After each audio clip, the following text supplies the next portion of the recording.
Perdana Menteri India Narendra Modi memberikan peringatan keras ke Pakistan di tengah berlangsungnya gencatan senjata. Menurut Narendra Modi, India hanya menghentikan aksi militernya di Pakistan, bukan mengakhiri perang total. Pernyataan itu disampaikan Modi untuk merespon perihal strategi India dalam menghadapi Pakistan di tengah gencatan senjata sementara. Bahkan Modi menekankan pasukan India terus memantau setiap pergerakan Pakistan, termasuk langkah-langkah militernya. Selain itu, Modi juga menyatakan perihal keamanan nasional yang menjadi prioritas utama pemerintahannya. Lebih lanjut, Modi menegaskan bahwa New Delhi tidak akan berkompromi terhadap segala bentuk ancaman.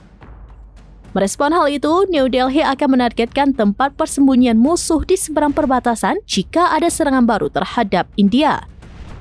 Sebagai informasi, kesepakatan gencatan senjata ini tercapai karena ada upaya diplomatik dan tekanan dari Amerika Serikat.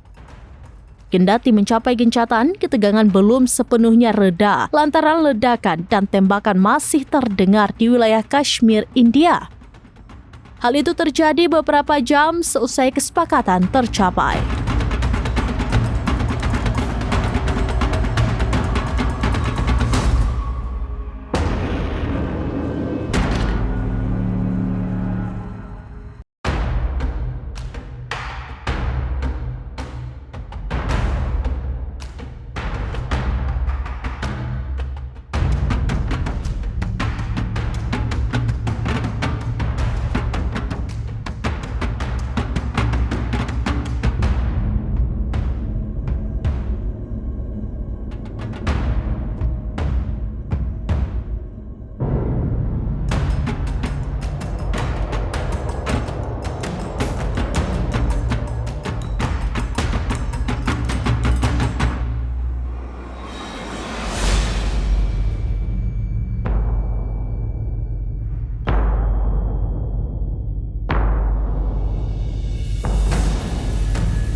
Download Tribun X sekarang, menghadirkan lokal menjadi Indonesia.